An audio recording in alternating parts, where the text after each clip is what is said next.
Today we're building room 1 for the Netherdeep, so let's dig in.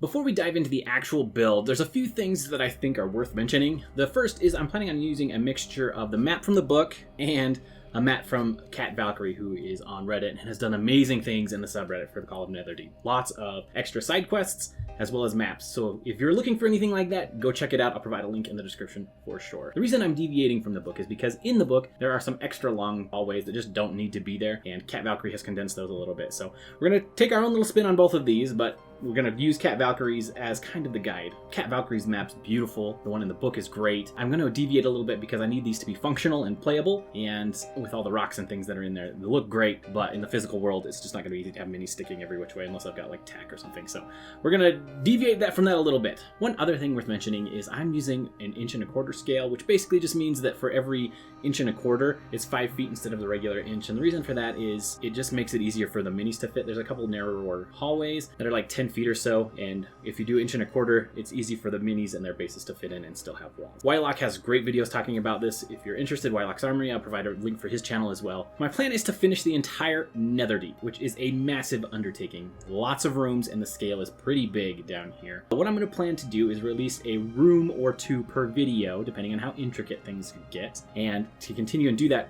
going forward until we're done. My hope is that we can keep ahead of my party, who is currently running through the Call of the Netherdeep campaign. My goal here is to just stay steady and focused and not get too overwhelmed and kill myself doing this. If they catch up, that's fine. We'll use the digital map, and I'll just keep making these on the side for fun. So we've got about a month head start on them. Hopefully that's enough. One last thing to mention before we dig in is we want to talk about the description for the room. This is straight from the Call of the Netherdeep book. For N1, the Antechamber, you burst from the planar rift and are plunged into deep, cold water. You're floating 10 feet above the floor of a cavernous pit. The rift at your back. 2 enormous statues have settled into the sea floor at awkward angles. Each statue is missing its head, and one of the statues has an outstretched hand that looks like it might grab anything that gets too close to it. Covering the statues and clinging to the walls are crystalline tendrils that shed dim, eerie red light. A 10-foot-high tunnel at floor level leads out of this sunken chamber, which has patches of seagrass growing everywhere. Swimming in the dark water, 20 feet above the characters, 30 feet above the floor, are 2 devourers and a slithering bloodfin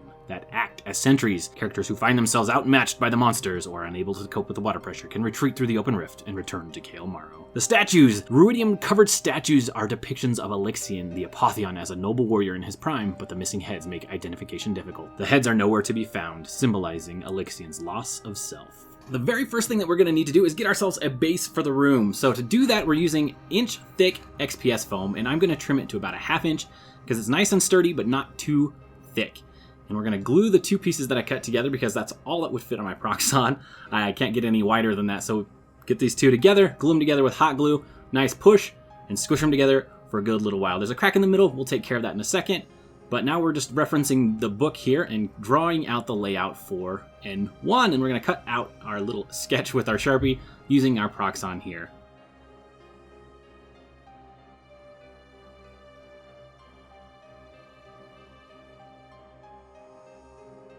So now I'm going to use some drywall filler, and I like the stuff that starts pink and dries white. We're just going to apply that to all the cracks, and you can see there's a couple of bumps from my Proxon as well. We're just going to use this to fill those in, and then once it starts to turn white, or once it's all the way white, you know that it is dry, and we can actually, from there, just grab some sandpaper and make it nice and smooth, and you'll never even notice that we had this gap to begin with. While we're waiting for that to dry, I took some of the offcuts from our big room, and we're making some smaller pieces, and these are going to be like rocks to mix up the terrain a little bit. So I'm just going to cut these out in just random shapes, and then what we're going to do is we're going to kind of bevel the top there so that it's not straight up and down, and it looks more like a natural transition, or like these rocks are embedded into the seafloor, because this is under the ocean. The Netherdeep is a nice, deep, dark area.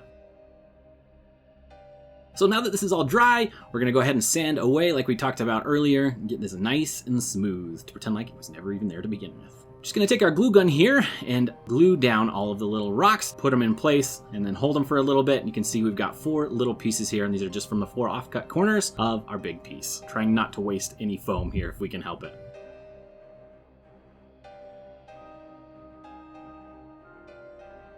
Here we're just pre-bending some walls. So I've got a piece of ready board foam core that is cut to about 1 inch in width.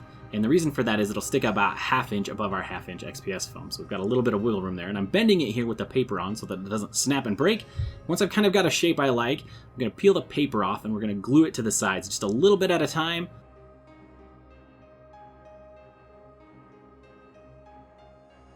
Then we'll push our foam core up and hold it until the glue sets. And I'm doing this a little bit because it's wavy, so you've got to put pressure in certain areas. I don't want to go too far so that they start to pull off from the base. I'm going to mix together a little bit of terrain paste. So I got this from Boylai Hobby Time. It's a little bit of plaster, some Mod Podge, a little bit of paint, pick whichever color you want, doesn't really matter. I've got blue and some water to thin it out a little bit, and this just covers everything to protect the foam so that when we go to spray paint it later as our primer, none of the foam melts because foam is notorious for that. I was feeling like the transitions were a little rough between a few, like the wall and the floor, so I decided we'd go get some gravel here. This is I just found at a hobby store. We're tacking it on with tacky glue and then just throw the rocks on and wait for it to dry for a few hours.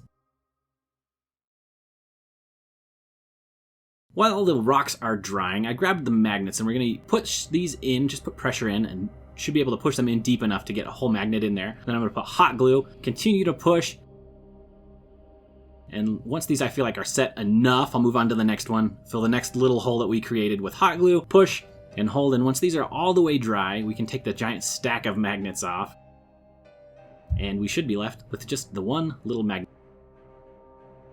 You can see I struggle a little bit with the second one, but eventually we get there, don't worry. Once we get the giant piles off, we're just going to cover the top of these magnets with more hot glue, and this is just to make sure that the magnets don't pull from the foam. All that's done, I'm going to dump the rocks and kind of regret my choice here. Made a huge mess. Took a little bit to clean up, but I think it's worth it maybe in the end. Here are the colors we're using for the floor. You can see I've primed it with spray paint in the background to the nice gray color, and we're trying to make a bluish gray here for the floor, kind of matching the color scheme from the book a little bit. For the rocks, we just did a dark gray, and I mixed black and gray because I didn't have a dark gray in paint, and we just covered all the rocks, the walls, the itty bitty rocks in this dark color. Once the dark color was dried, we are just dry brushing the rocks and the walls here with a little bit of the pewter gray again. Softer strokes. We want to make sure that these are nice dark rocks and we don't lighten them up too much, but we also want to make them look a little bit more interesting. I also added some blue and green into the floor. It's kind of hard to see on the camera, but in person you can see it. I just kind of stippled on, almost like a dry brush. Here we're just adding some moss I found at a local hobby store. Breaking it apart, sticking it in just to add some variety in the color scheme because it's all kind of gloomy. And there is mention in the book of seagrass, but I want this to be playable, so I'm not going to add seagrass everywhere. Instead, we're just going to add this little moss that looks like a coral or some sort of sea life.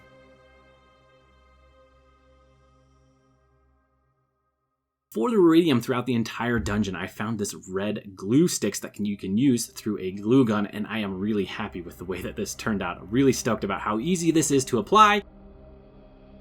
We have some statues, and they are headless, but we're just got these from Loot Studios. One of them a month subscriptions had a bunch of knights. These will work good enough, and we have to decapitate them with our little snips. The first one goes really easy, and the second one, well, he didn't want to lose his head quite as bad as the other guys. You can see we're going to have to try this one more time to get what we want.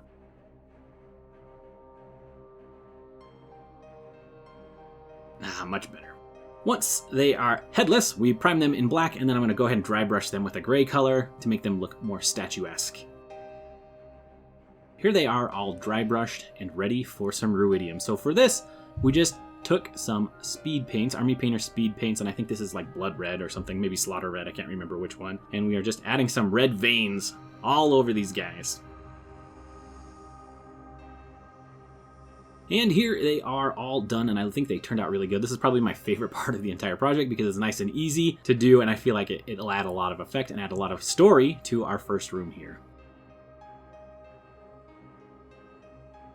Next, we needed to add the magnets to these guys, so I started with small drilled bits and moved my way up. I've got a power drill, and then we super glued the magnets to the bottom, and we're going to prime them in black. And the reason I use magnets is for storage. I don't want these guys sticking up and taking up more space, so we can pull them off, store the base pretty easy, and then store the statues separately. So we're kind of testing them out, making sure they look okay.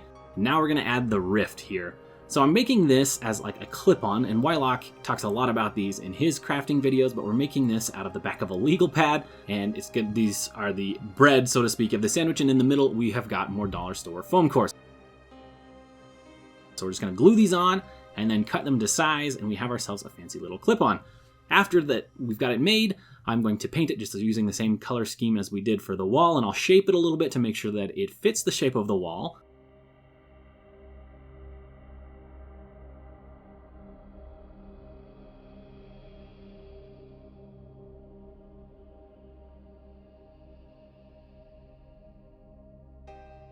And once it fits the shape of the wall, we are just going to add a whole bunch more of that red glue, put a bunch on there, and then we're just going to tease it around with the tip of the glue gun here.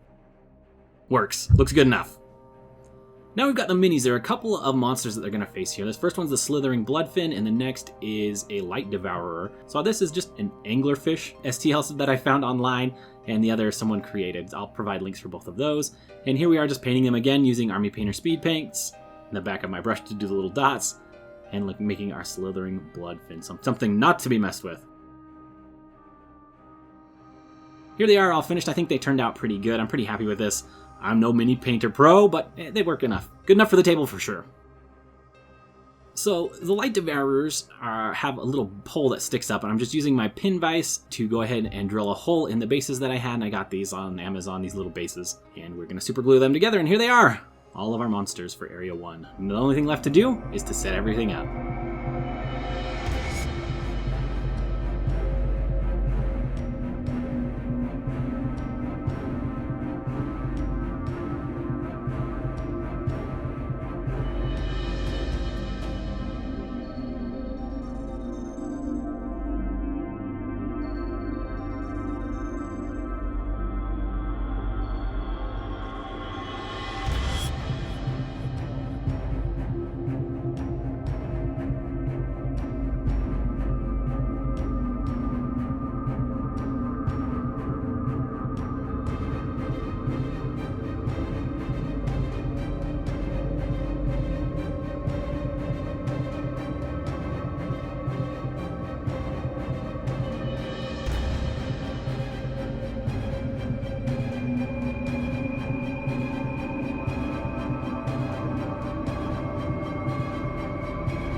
So that's pretty much it. I'm really happy with how this all turned out. The minis turned out better than I could have hoped. I'm no pro. The rest of the room turned out pretty good as well. I'm kind of on the edge with the rift, but it'll work. And I really, really like the statues. This is probably my favorite part, is the removable statues, and we can like adjust them if we want.